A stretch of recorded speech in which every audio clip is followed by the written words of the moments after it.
বিচার করে দিলেন হযরত মুহাম্মদ সাল্লাল্লাহু আলাইহি ওয়াসাল্লাম বিচার করে দিলেন, দেখো মুসলমান তুমি হচ্ছে অন্যায় তোমার, আর ইহুদি সঠিক পথে আছে। তাহলে বিচারটা হলো কার পক্ষে? কার পক্ষে হলো? ইহুদির পক্ষে হলো।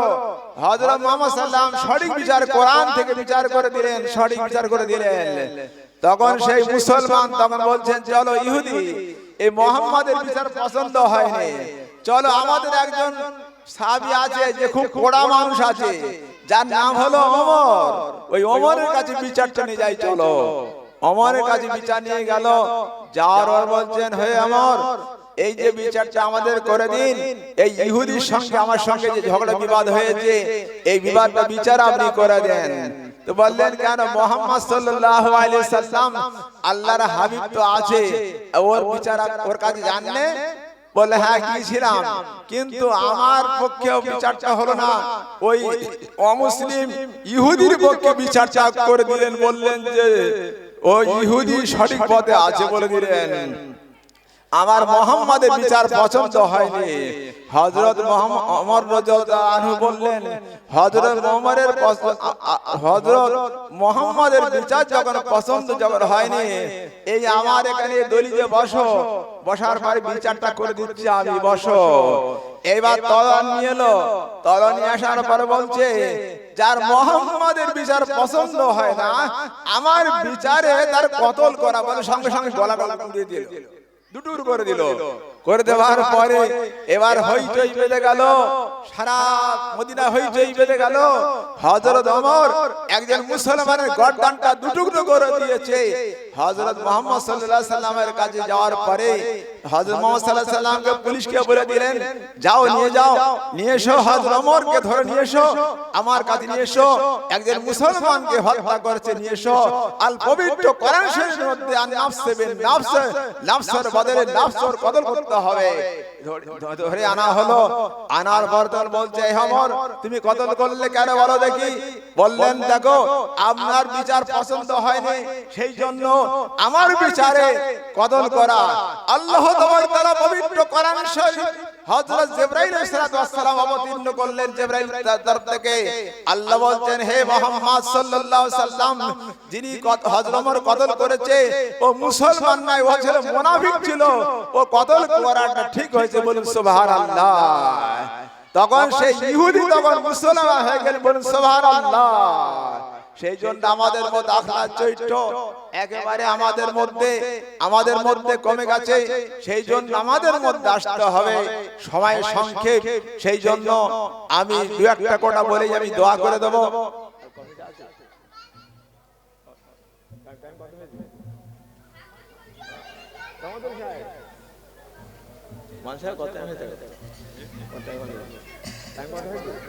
কত হয়েছে? 10 মিনিট পর আমি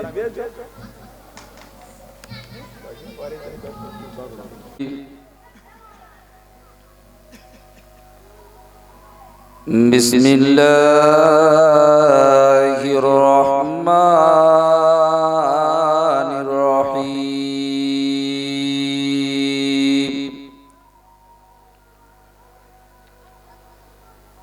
আলহামদুলিল্লাহি রাব্বিল আলামিন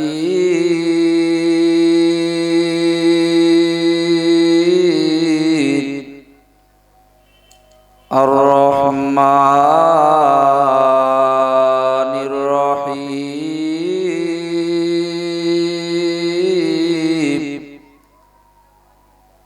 মালিকি ইয়াউমিদ্দিন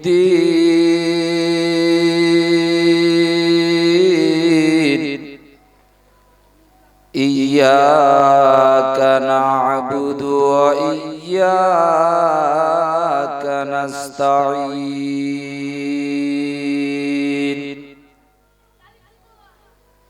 ইহদিনাস সিরাতাল মুস্তাকিম সিরাতাল লাযীনা আন'আমতা আলাইহিম গায়রিল মাগদুবি عليهم ولا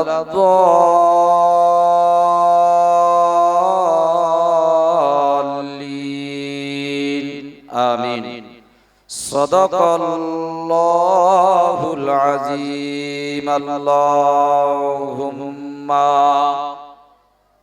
صل على سيدنا مولانا محمد وعلى آل سيدنا مولانا محمد আল্লাহ তুমি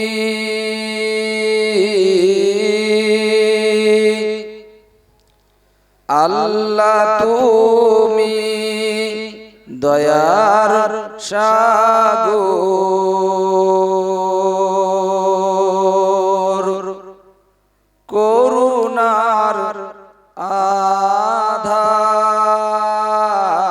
আধার দিনের প্রদীপ করুণা তোমায় তুমি অসীম অকার আল্লাহুম্মা সাল্লি আলা সাইয়্যিদিনা মাওলানা মুহাম্মদ ওয়া আলা আলি সাইয়্যিদিনা মাওলানা মুহাম্মদ সুশ্রী কাউকে বানালে কাউকে শ্রুতি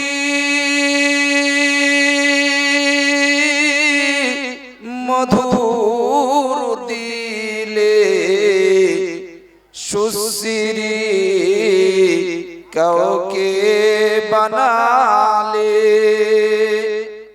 কাউকে শ্রুতি মধুর দিলে কেউ বা মগন আপন ধনে কেউ বা মগন তোমায় ধ্যানে কেউ জানে না ডাক আসবে কখন কেউ জানে না ডাক আসবে কখন ওপারে যাওয়ার তুমি করুণার আধার আল্লাহুম্মা সাল্লি আলা সাইয়্যিদিনা মাওলানা মুহাম্মদ ওয়া আলা আলি সাইয়্যিদিনা মাওলানা মুহাম্মদ অন্ধ বোবা কানা কুঁজো করে না যারা তোমারি পূজো অন্ধ বোবা কানা কুঁজো করে না যারা তোমারি পূজো তাদের দলে তুমি আছো তাদের তুমি সব দিয়েছো ও বাবা দিয়েছে কি দেয়নি গো যারা অন্ধ বোবা কানা খোড়া এদের আল্লাহ সব দিয়েছে কি দেয়নি আল্লাহ তাবারক তাআলা তাদের সমস্ত কিছু দিয়েছেন জেনে রাখুন আমি আপনি সারাদিন পরিশ্রম করে সন্ধ্যাবেলা যদি বাড়িতে আসি, আসার পরে বিবিকে যদি বলি, বিবি আমার আজকের এই শরীরটা খুব খারাপ, জ্বর ভাব, দুটো রুটি করে দাও, ও ভাই দেবে? দেবে? বলবে রাত হয়ে গেছে, সময় রুটি করে দেওয়া যাবে না। আপনি এখান থেকে চরণ স্টেশনে যাবেন, আর যাওয়ার পরে ওখান থেকে বারুইপুর যখন টপকাবেন, দেখবেন যে বারুইপুরে আপনার কিছু অন্ধ, বোবা, কানা এরা বসে ভিক্ষা করছে। কি করছে না? আর এদের বিবিরা পাশে বসে আছে, খানা খাওয়ার টাইম হলে গালে তুলে খাওয়াচ্ছে। জোরে বলুন সুবহানাল্লাহ। আল্লাহ তাদের দিয়েছে কি দেয়নি গো? আর আপনি এখান থেকে যাবেন আপনার মমরেজগড় মোড়ে, এখান তো এখন বাস চলে না, 80 বাসটা চলতো, 80 এখন তো বাস বন্ধ, বুঝতে পেরেছেন? এখান থেকে আপনি যাবেন বারুইপুর, বারুইপুর থেকে ওখান বাস ধরবেন, বাস ধরার পরে আপনি যাবেন উত্তর বারাসাত বা অন্য কোথাও, ওখানে দাঁড়িয়ে থাকবেন। এত ভিড়, উঠতে পারছেন না, কোন ক্রমে ঠেলে ঠুলে উঠলেন, ওঠার পরে দেখা গেল একটা সিট খালি আছে, আপনি গিয়ে বসে পড়লেন। আর পিছন দিক দিয়ে যদি একবার গুঁজো ঠেলে ওঠে, ও সিটে আপনি বসতে পারবেন? পারবেন না, ওখান থেকে আপনার উঠে যেতে হবে। তো আল্লাহ তাবারক তাআলা তাদেরকে দিয়েছে কি দেয়? এটা আল্লাহ তাবারক তাআলার তরফ থেকে অফার। অন্ধ বোবা কানা কুঁজো করে না যারা তোমারি পুজো, তাদের দলে তুমি আছো, তাদের তুমি সব দিয়েছো। আমি অধ বসে ভাবি এ রহস্য তোমার,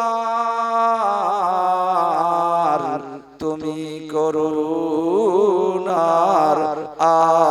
আধার। মহব্বতের সঙ্গে পড়ুন আল্লাহুম্মা।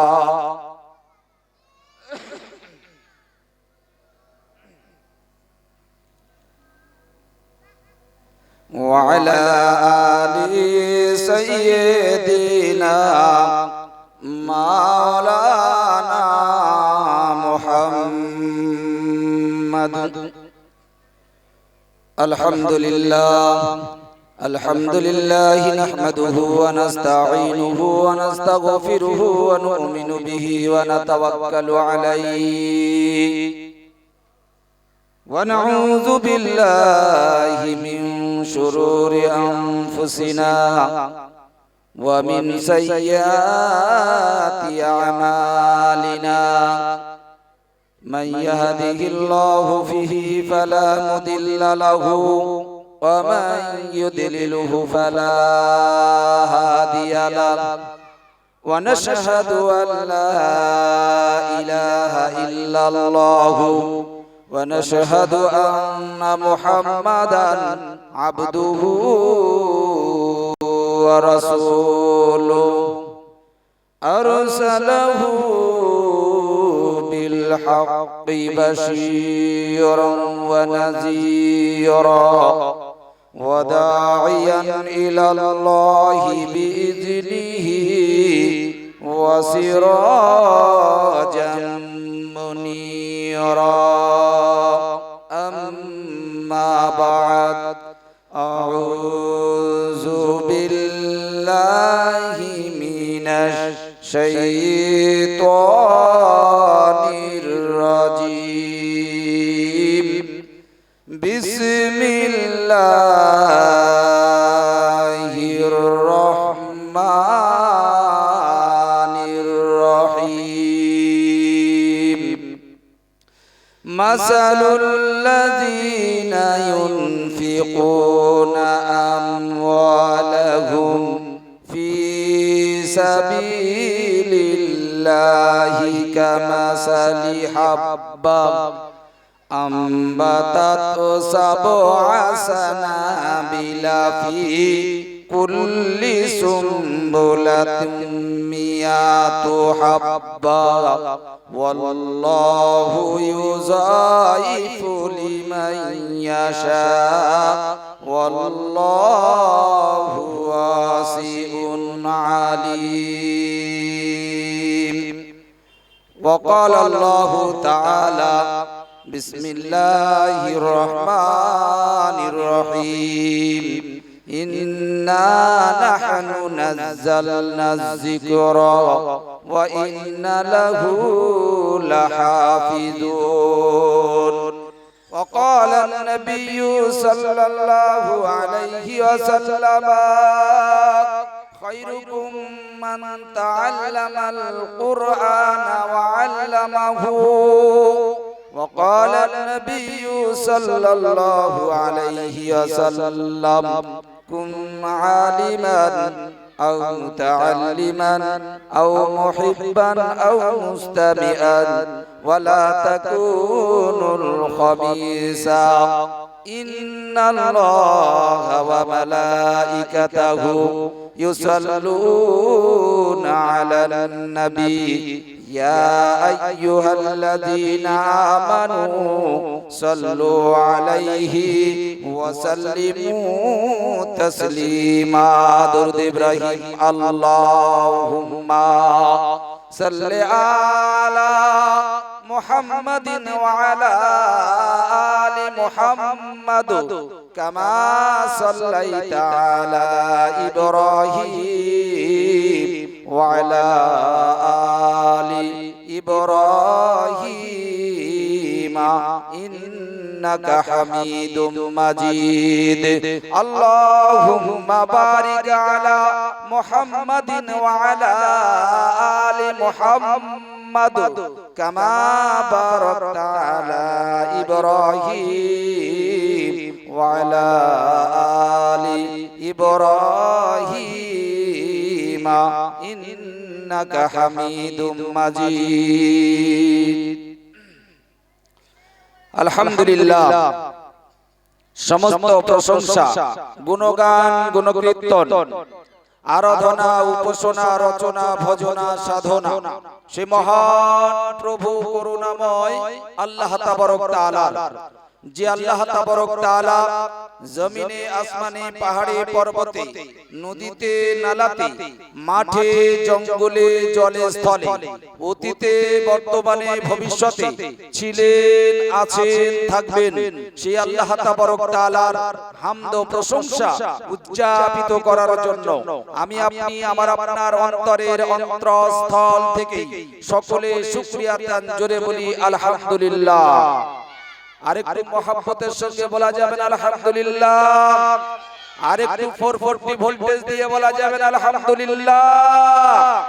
ঠিক তারপরে পরে জানাই লাখো লাখো দরুদ ও সালাম বর্ষিত হোক সে মহামানব, মানব কুলের শিরোমণি, নবীদের নবী, নবীদের সরদার, মা আমিনার দুলারা, মা হালিমার পেয়ারা, আকায়ে নামদার, তাজদারে মদিনা, আহমদি মুজতবা, মুহাম্মদি মুস্তাফা, সকলে বলি সাল্লাল্লাহু আলাইহি ওয়াসাল্লাম।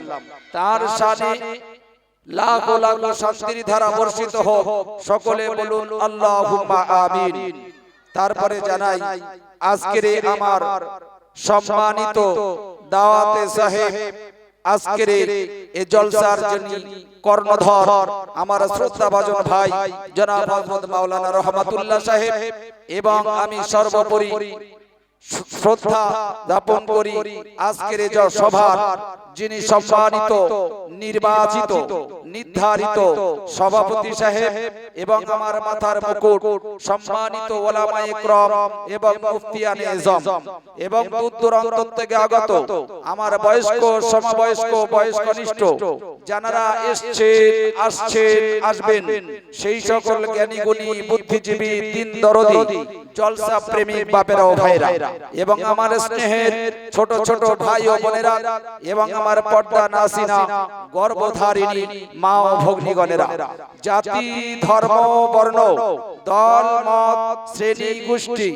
নারী, পুরুষ নির্বিশেষে সকলকে জানিয়ে রাখি আমার আন্তরিক সালাম, শ্রদ্ধা ও ভালোবাসা ও স্নেহাশিস।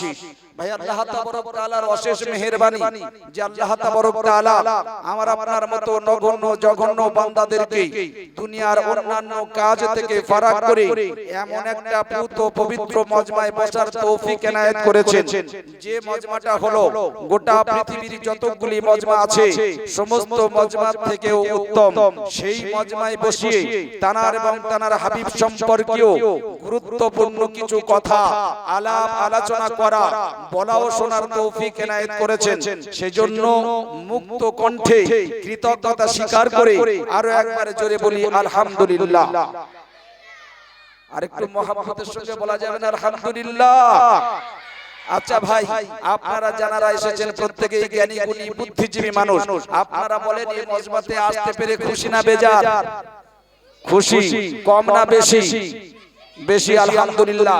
আপনারা যদি খুশি হয়ে থাকেন, যিনি আমার স্রষ্টা, যিনি আমার প্রভু, যিনি আমার গড, যিনি আমার ঈশ্বর, যিনি আমার মালিক, তিনি যাতে খুশি হয় সে কাজ করা আমাদের প্রত্যেকের জন্য কর্তব্য কিনা? এই জন্য করে আমি আপনাদেরকে বলবো, বিশ্ব নবী জনাব মুহাম্মদ রাসূলুল্লাহ সাল্লাল্লাহু আলাইহি ওয়াসাল্লাম বলেছেন এমন একটা সময় আসবে যে সময়ে ইসলাম টিকিয়ে রাখা অনেক বড় পরিস্থিতির মোকাবেলা করতে হবে। সেই মোকাবেলার টাইমে যদি কেউ একটি সুন্নাত জিন্দা করে, আল্লাহ তাবারক তাআলা তার নামায়ে আমলে 100 শহীদের সওয়াব লিপিবদ্ধ করবেন। এজন্য ভাই, আমরা প্রত্যেকেই জ্ঞানী গুণী বুদ্ধিজীবী মানুষ, বিনা খরচায়, বিনা মেহনতে, বিনা পারিশ্রমে, বিনা ব্যয়ে শুধুমাত্র নিজের যে জায়গায় বসে আছি, এটা ভাইয়ের জায়গা, ভাগরা রেকর্ড করেছি, ও জায়গাটা ছেড়ে সামনের খালি জায়গাটা পূরণ করে নেব। খোদার কসম করে বলছি, আল্লাহ তাবারক তাআলা আপনার নামায়ে আমলে 100 শহীদের সওয়াব এই মুহূর্তে দিয়ে দেবেন। এজন্য ভাই, আমি প্রত্যেকের কাছে, আপনাদের প্রত্যেকের অনুরোধ করব, আমি আপনাদের ছোট ভাই, কারোর বা সন্তানের সমতুল্য, মেহেরবানি করে যে জায়গায় আছেন ও জায়গা ছেড়ে সামনের খালি জায়গাটা পূরণ করবেন। আল্লাহ তাবারক তাআলা আপনাদের কাল কিয়ামতের দিনে জান্নাতে জায়গা করে দেবে। ভাই একটু আগে আসি, ভাই একটু আগে আসি ভাই। ও ভাইরা, শুনতে পাচ্ছেন না? কোরআনী মজমায় আসবো, আলেমদের কথা শুনবো না, এটা সম্ভব নয়। একটা প্রবাদ বাক্য কি আছে জানেন? ভালো জাতের আলু হলে অল্প জালে সেধে, আর ভালো ঘরের ছেলে হলে অল্প কথায় বোঝে। হায় হায় মুরগি বোঝে, কুকুর বোঝে ঢিলে, ইশারায় জ্ঞানী বোঝে, মূর্খ বোঝে কিলে। ঠিক না ভুল? এজন্য ভাই একটুখানি শোনার চেষ্টা করবেন। মেরে মহতারাম, আজকে আমি আপনাদের সামনে এসেছি অল্প কিছুক্ষণ কথা রাখার পরে আমার বক্তব্যের জবনিকে ইতি টানবো।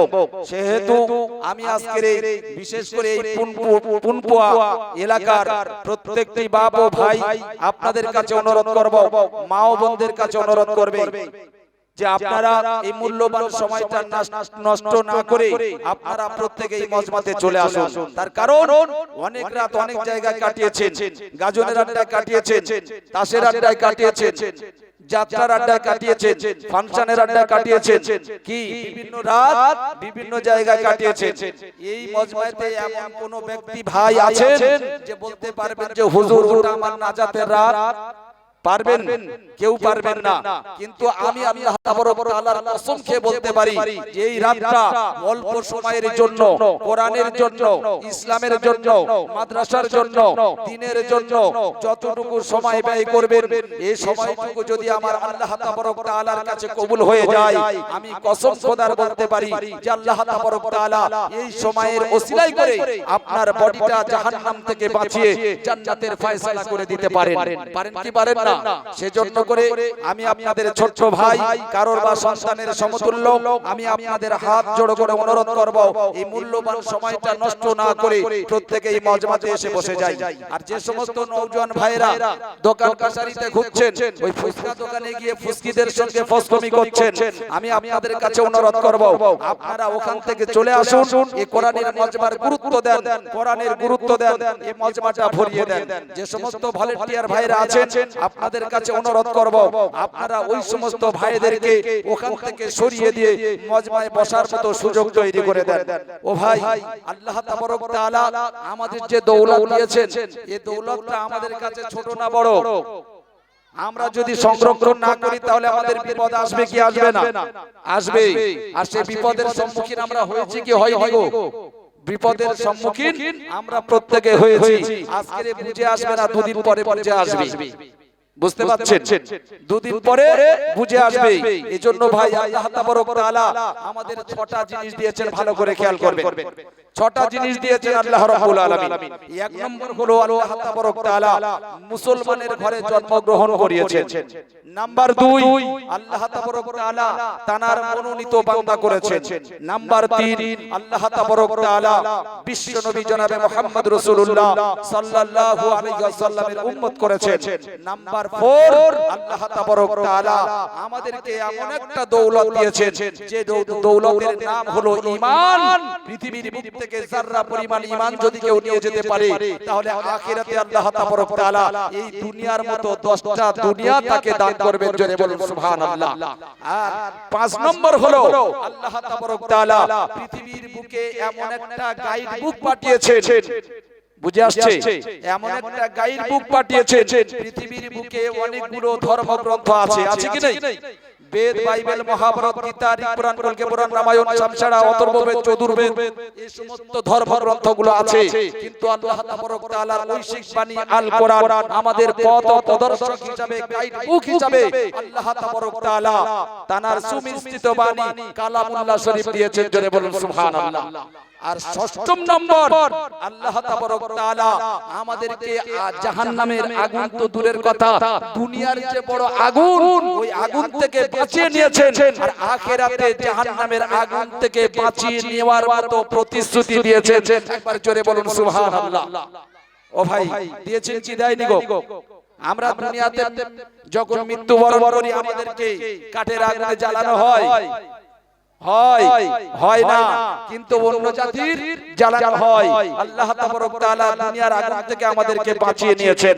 সেজন্য করে আমি বলবো আমাদের ধর্ম হলো ইসলাম। ইন্নাদ দীনা ইনদাল্লাহিল ইসলাম।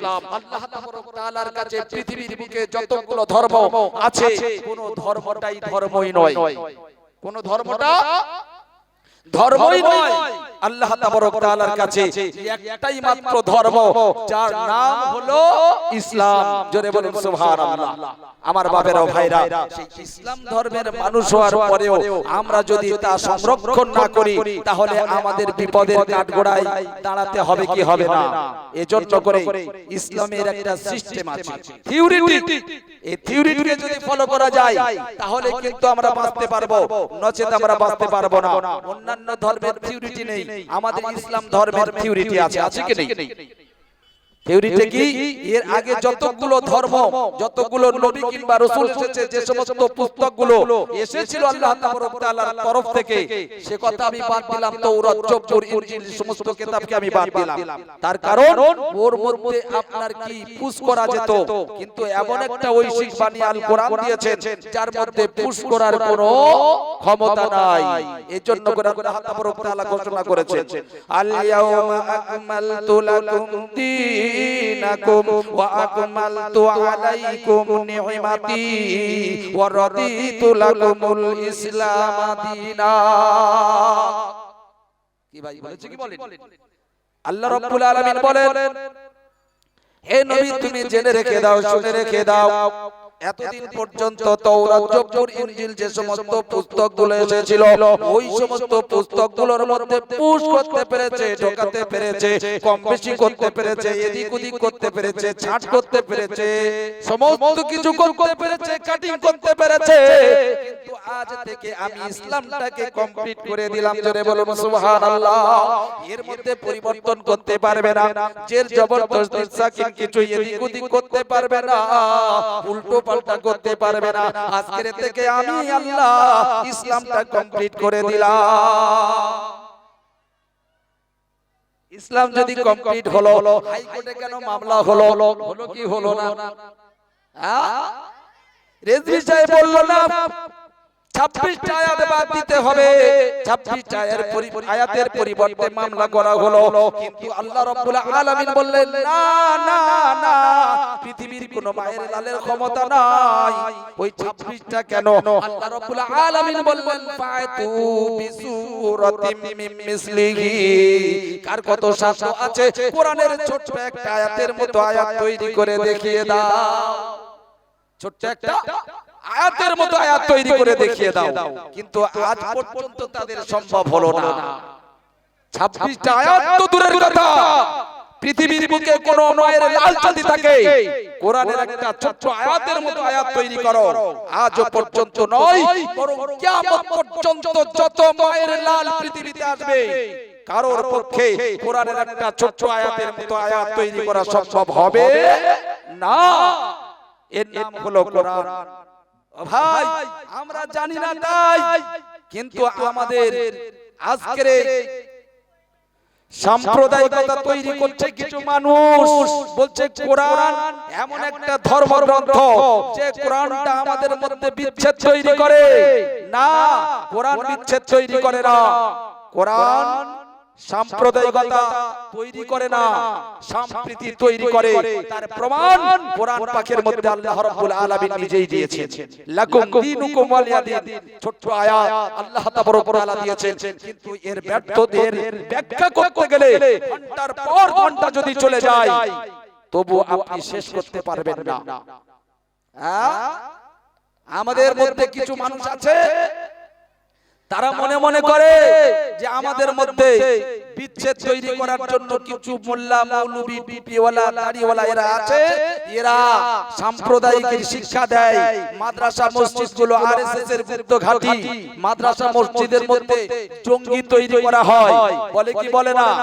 কিন্তু জঙ্গি তো দূরের কথা, এরা যারা কোরআন শেখে, এই কোরআনের পার্সেন্ট যদি হিসাব করা যায়, কোরআন কি জিনিস যদি জানতো তাহলে এই হিন্দু মুসলমানের মধ্যে বিভেদ তৈরি করার চেষ্টা করতো না। মেরে মহতারাম, সেজন্য করে আমি বলবো ইসলামের একটা থিওরিটি আছে, সিস্টেম আছে, একটা রাস্তা আছে, সেই রাস্তাটাকে অবলম্বন করতে হবে। ও ভাই, না তো আমি চালাকি করব আর মুসলমানের ঘাড়ে দোষ দেব, এটা সম্ভব নয়। আপনার কি আপনার সুগার হয়েছে 410 সুগার, আপনি ডাক্তারখানায় গিয়েছেন, ডাক্তার জিজ্ঞাসা করছে আপনি কি খান? বলে আমি দুপুর বেলা ভাত খাই আর রাতের বেলা রুটি খাই। বলছে কতটা চালের ভাত খাও? বলছে হ্যাঁ 200 গ্রাম চালের ভাত দুপুর বেলা খাই। আর বলে রাতে?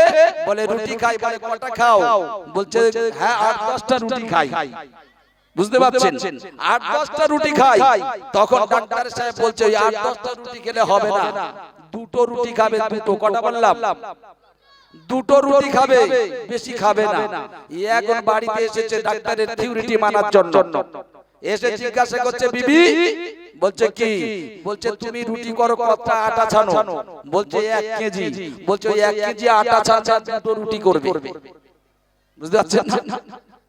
1 কেজি আটা ছানবে আর দুটো রুটি করবে। ডাক্তার তো দুটো রুটি খেতে বলেছে, এই জন্য দুটো রুটি করবে। এরকম করলে সুগার বাড়বে না কমবে? সুগার বাড়বে। এই জন্য করে খাওয়া ভালো, কিন্তু থিওরিটি মেনে খাওয়া ভালো। ইসলাম ধর্মের মধ্যে আমরা রয়েছি মুসলমান, আমাদেরকে থাকা ভালো, কিন্তু ইসলামের থিওরিটি মেনে চলা ভালো। ঠিক না ভুল? ইসলামের থিওরিটি যদি না মানি তাহলে বিপদ আছে। এখন ডিজিটাল যুগ, বুঝতে পেরেছেন? শ্বশুর বাড়িতে লোন নেওয়া শুরু করেছে। শ্বশুর বাড়িতে কি লোন নেওয়া শুরু করেছে? কি লোন? কোনো চাহিদা নেই, আমার জামাই বলে দিয়েছে